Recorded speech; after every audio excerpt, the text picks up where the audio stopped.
Hola, ¿cómo están? Tengo el gusto de tener como invitada a la licenciada Carmen Camacho Benítez. Es psicoterapeuta gestalt con especialidad en tanatología. Egresada del Instituto Mexicano de Tanatología, incorporado a la UNAM. Y bueno, nos va a platicar precisamente de qué trata, de qué va esto de la tanatología. Bienvenida. Muchas gracias por la oportunidad. La tanatología tiene que ver con el tratado de la muerte, así es la definición, ¿no? Pero en realidad es una ciencia que se dedica a tener el cuidado personal de una persona que está en un proceso de pérdida, tomando en cuenta todas sus áreas biológica, social, espiritual, pero tiene como tarea principal que la persona que está en duelo o que haya tenido una pérdida tenga la aceptación de la condición o de la realidad que está viviendo, el proceso emocional, que sea un proceso en el que pueda expresar sus emociones, aprender a vivir sin eso que le hace falta, sin la persona o sin el trabajo o sin aquella cosa que era importante, aprender a vivir sin eso y después tener un reenfoque como un nuevo sentido de vida sin eso que ya no tengo. Entonces, más o menos es un acompañamiento para que la persona transite como de una mejor manera ese proceso tan difícil de la vida. Ok. Pues mira, tengo la impresión, yo corrígeme, sino de que no es muy conocido este concepto. Que La ¿En qué verdad es que momento en qué momento una persona debe pensar en acudir a un tanatólogo, a un especialista? sí, fíjate que dices algo súper importante. La muerte siempre ha sido un tema como tabú. Cuando se habla de la muerte, la gente no quiere platicar o lo tomamos como risa, ¿no? O sea, los mexicanos somos de burlarnos como con el miedito de que no me quiero afrontar. Como una forma de evadir. Exactamente, porque no es un tema como agradable, pero ciertamente acudir con un tanatólogo nos va a ayudar a ver de una manera diferente el sentido de la vida y poder ver a la muerte como parte natural.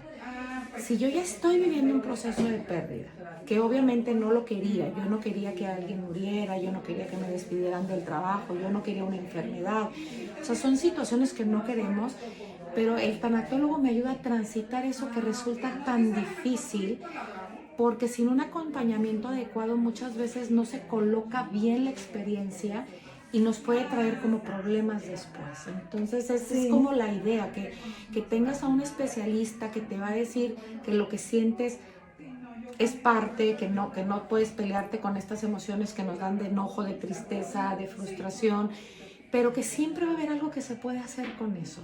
Entonces ese Sí. es el acompañamiento.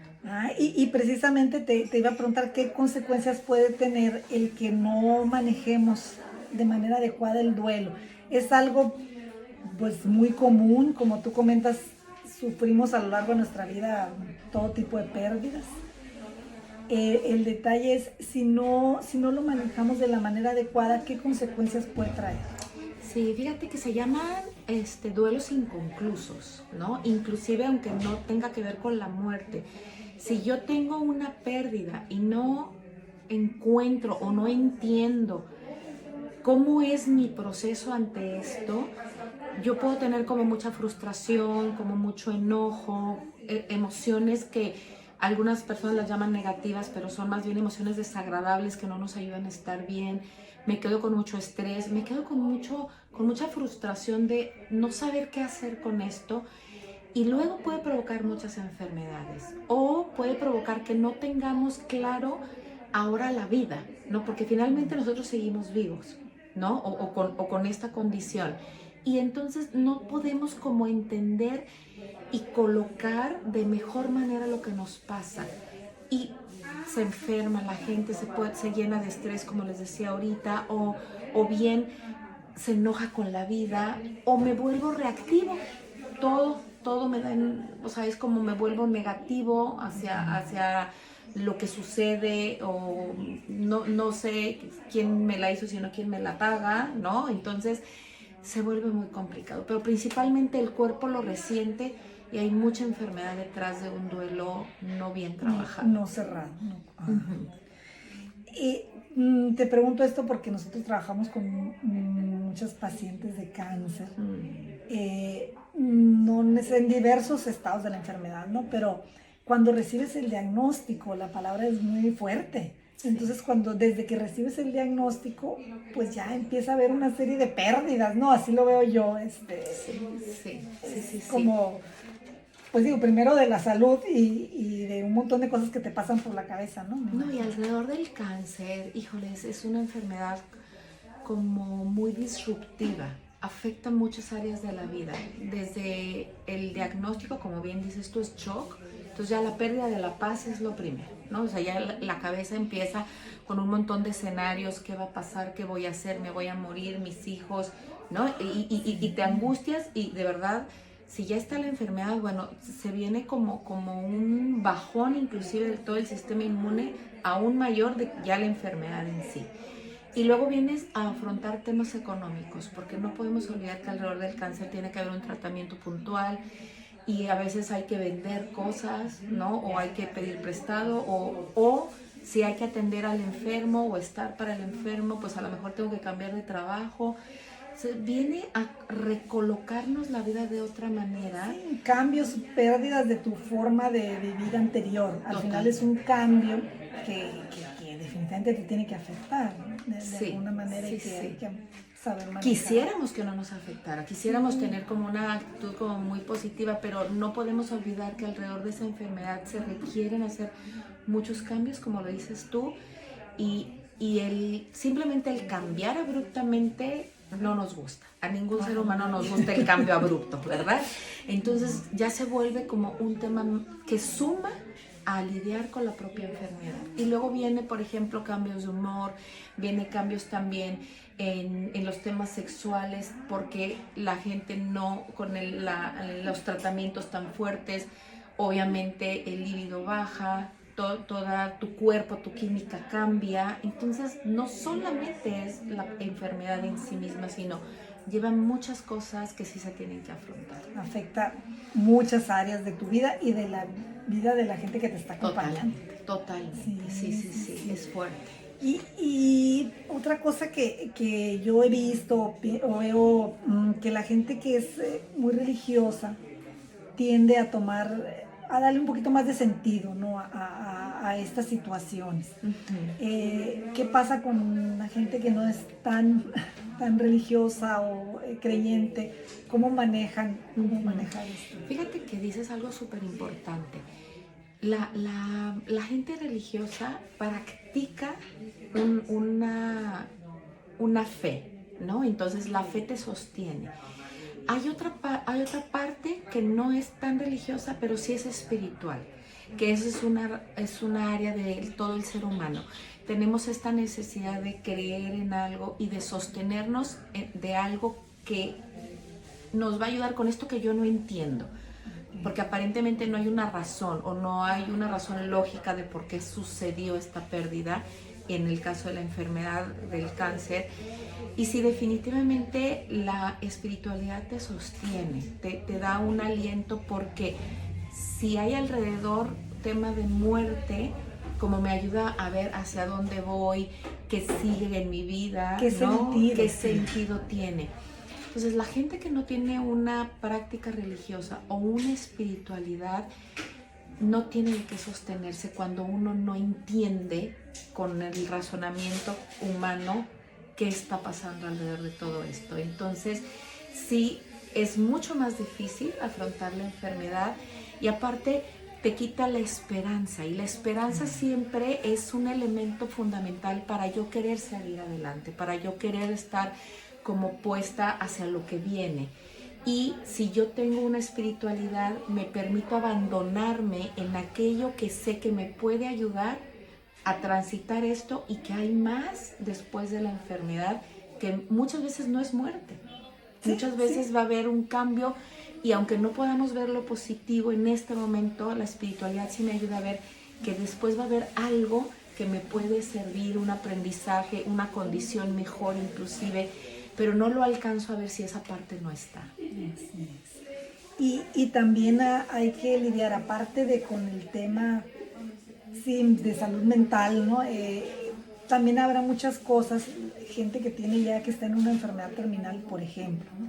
Que ya vimos que la tanatología se ocupa de pérdidas en general, pero específicamente en esto también hay luego procesos de, pues, de dejar en orden las cosas, cuestiones legales, cuestiones de cómo quiero, qué decisiones hay que tomar a la hora de los cuidados. E entiendo que también el tanatólogo aconseja o ayuda de alguna manera en esos otros temas. Sí, porque lo que proporciona el tanatólogo es como una ruta, ¿no? Como Un acompañamiento. Un acompañamiento en las cosas que se pueden hacer o que son importantes. Por ejemplo, tú hablas ahorita de los temas legales. Sí es importante, si estamos hablando de una enfermedad terminal, a lo mejor hacer algo que se llama voluntad anticipada, en donde yo puedo ir determinando si quiero o no ciertos tipos de tratamiento al final de mi vida, si estoy dispuesto a, si quiero hacer una, no sé, algo con mi herencia, o sea, como ya ir estableciendo eso, porque el dejar como todo en orden nos ayuda a estar más tranquilos, aún y cuando vemos que hay un paso inevitable, ¿no? O sea, cuando ya la enfermedad ha acabado mucho con el cuerpo, tarde o temprano llega el final. Entonces, estar preparados para el final, el tanatólogo da como una orientación, un acompañamiento, pero no soluciona, solo sugiere, ¿no? Y permite tener como esta reconciliación entre las partes, porque a veces está la parte del enfermo, está la parte de el cuidador primario, que es el que como por lo general toma las decisiones, está el resto de la familia, y entonces muchas veces no se ponen de acuerdo en cosas como tan materiales, ¿no? Como del mundo, que hay que tener claras para que el enfermo pueda irse en paz y que la familia quede en paz también. Pero no resuelve, solo sugiere, Sí, acompaña, digamos reconcilia. que pone a la mesa las alternativas, a lo mejor acompaña, vaya.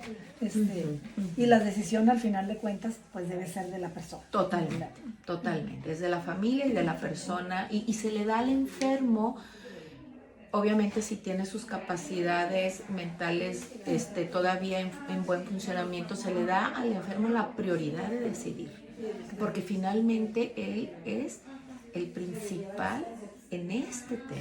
Digo, sí, obviamente afecta a todo, pero se le da como la relevancia de que sea escuchado, de que sus intenciones sean tomadas en cuenta, porque eso es muy importante para algo que se llama el bien morir. Entonces, eso es importante. Sí, y sentir que de alguna manera sigue siendo autónomo, porque ya de por sí el ir perdiendo capacidades físicas te hace sentir mal el ver que ya no puedes hacer cosas que podías hacer antes. Ahora si aunado a eso te das cuenta que es la familia la que está tomando las decisiones y no te toman en cuenta, sí debe ser complicado. Sí, totalmente. Pues en general creo que debe ser también una labor pues complicada, desgastante, no sé, desde el punto de vista tuyo personal, ¿cómo gestionas tú tus propias emociones a la hora de tratar estos temas? Tocas un punto súper importante, porque no puedes evitar que te toque la situación con tus propias experiencias, con tu propio ser, o sea, aunque a mí es un tema que me apasiona, me gusta mucho estar para el otro, sí desgasta, o sea, es cansado cuando ves que alguien está en un problema, o que el tratamiento, o que la economía. La manera en que yo hago definitivamente es tener una higiene mental y una higiene espiritual. Entonces, básicamente, primero mi fe. O sea, yo sí estoy bien agarrada de Dios y entiendo como esta vida llamada oportunidad, presente, regalo, experiencia, como lo mejor que nos puede pasar como seres humanos. Sin embargo, tengo claro que termina, pero como buscarle siempre que es parte de como mi sentido de vida, mi misión de vida, estar en esta tierra, me ayuda mucho como a aterrizarme, ¿no? Que aparte no soy yo la salvadora, sino es Dios, yo solo soy instrumento. Eso es importante para mí. Tener la meditación, o sea, tener meditación diaria, entonces que me permite quedarme en el presente, me ayuda mucho a esta higiene mental.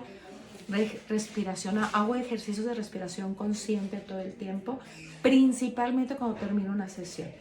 O sea, termino una sesión, de verdad yo vuelvo a conectarme, respiro profundo varias veces, me libera todo el estrés que me puede generar la situación y dejo en manos de Dios lo que tenga que ser y en manos de las personas lo que tengan que resolver y yo asumo lo mío. Y tengo una red de apoyo, mi familia, y tengo supervisión. O sea, yo también trabajo con mis propias emociones y con todo esto que me genera para poder entender mis límites, hasta dónde puedo yo llegar y hasta dónde puedo yo ayudar.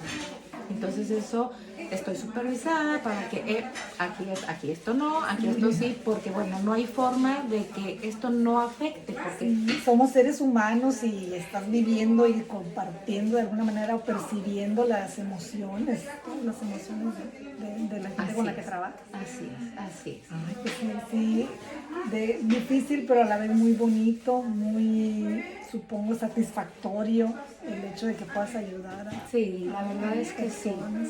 sí. ¿Alguna experiencia bueno, algún caso particular que nos quieras platicar o compartir? Fíjate que quiero compartirte 2 experiencias como muy puntuales.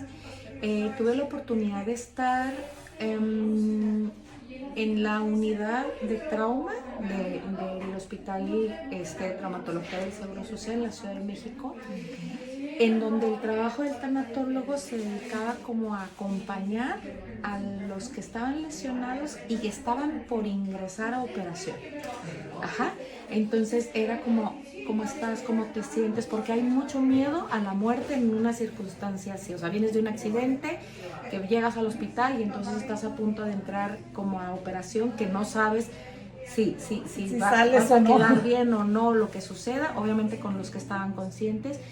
Y entonces poder como recolocar sus emociones para que ellos fueran lo más tranquilos posibles y la operación fuera más exitosa que lo que hubiera sido si no trabajan sus emociones en ese momento de shock. Entonces esa fue como una labor súper bonita y sí se notaba la diferencia. O sea, ellos ya iban más tranquilos, iban más disponibles a lo que sucediera, ¿no? Y ayudaba el cuerpo a responder a una buena recuperación. Y por otro lado, ahorita estoy acompañando a una familia, acaban de morir el papá y pilar de casa. Entonces ver cómo cada miembro de la familia tiene 3 hijos varones ya profesionistas, pero cómo a cada uno les impactó diferente. Entonces la mamá pues era la pérdida de su esposo, de su pareja, aparte matrimonio súper bonito, así envidiable, todo el mundo decía, ay, guau, ustedes, maravilloso, y que se nos está yendo primero, ¿no? Y el duelo de los chicos, porque estaban como por empezar su vida independiente, por casarse, ya profesionalmente empezar a ejercer, en donde pues sí les hacía falta el apoyo del papá. Pero algo súper bonito en esa familia es que el papá dejó todo en orden, súper en orden. O sea, la esposa no batalló, estaban los papeles de la pensión, los papeles de donde estaban los documentos de las escrituras, y que si el carro así, que si todo súper en orden. Eso les está dando muchísima paz porque tienen como claro que sigue. Ella obviamente recolocando su vida, porque él le resolvía un montón de cosas y ahora ella tiene que hacerse cargo. Entonces volviendo a aprender a hacer muchas cosas básicas que ella no estaba acostumbrada. Y los chicos obviamente que en esta pérdida que les duele muchísimo, pero con una fe, es una familia muy de Dios. Entonces ese tener a Dios como base les ha ayudado, sí, a sentir mucho dolor porque lo extrañan mucho, porque había mucho amor. Cuando hay mucho amor obviamente extrañas más al que se va, pero la espiritualidad les ha ayudado mucho a entender que su papá está en un lugar mejor y que aunque lo extrañan profundamente, él terminó su misión de vida y que desde donde está los acompaña. Entonces está siendo una experiencia como, sí, muy dolorosa, pero muy hermosa a la vez, en donde ellos como familia se sostienen y cada uno recoloca su dolor y busca un nuevo sentido de vida. Ahora la ahora viuda pues está buscando qué hacer, porque no es tan grande. Le falta, o sea, recién jubilada, pero le falta un montón por vivir. Entonces Ella pensaba terminar su vida viajando y enamoradísima del marido, y bueno, las reglas cambian. Entonces hoy está viendo con sus talentos y con sus dones qué puede hoy hacer. Y como comentábamos hace rato, ¿no? Que me explicabas cómo vivir la vida o cómo va a ser tu vida ya sin, ¿verdad? Era uno de los puntos importantes. Sí. Porque la vida continúa, estamos aquí y tenemos que como que volver a aprender a vivir o hacer esos cambios necesarios ahora sin la persona, sin el trabajo, sin aquello que perdimos. Totalmente, creo que ese es el paso más difícil, cuando tú aceptas esto que ha sucedido y buscas un nuevo sentido positivo para que de verdad nutra tu vida, porque seguimos vivos. Entonces los que seguimos vivos, a pesar de la pérdida, la que sea, un divorcio, la muerte de un hijo, un compañero, el trabajo, volver a reconectarte con la vida y encontrarle un bonito sentido para que yo pueda seguir teniendo mi propia vida, sí en compañía de los que yo quiero, pero tiene que haber un sentido muy individual de decir por qué es importante que yo siga viva, que yo esté enamorada de la vida, que yo pueda disfrutar, que yo pueda colaborar con la vida, dando mis dones, dando lo que yo tengo para compartir, ¿no? Entonces, ese es el paso más difícil, es el que se tarda más, obviamente, pero una vez que se pueda recolocar así la vida, aún y con la pérdida, porque siempre vas a extrañar, Claro, eso siempre nunca, va a doler. siempre va a extrañar y el dolor va a estar porque siempre quieres eso que perdiste, puedes avanzar e inclusive volver a sonreír, inclusive volver a tener ilusiones, aún y con dolor, pero también experimentar cosas bonitas de la vida. Ay, pues qué conmovedor y te agradezco muchísimo. Déjanos tus datos, si hay alguien que nos esté viendo que crea que puede requerir este acompañamiento, ¿dónde te encuentran? Sí, claro que sí.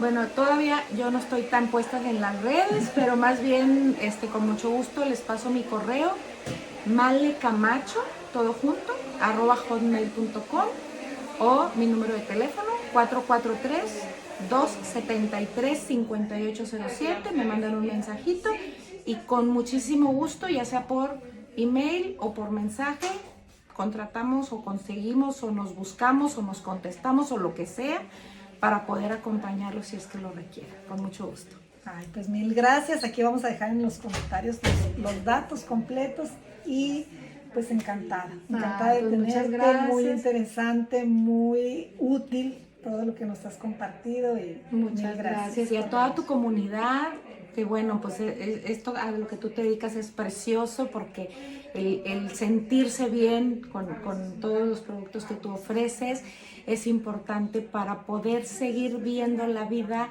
de una manera muy bella a pesar de las circunstancias que vivimos. Entonces también, felicidades a ti por tu labor. Ay, muchas gracias. Y hasta pronto.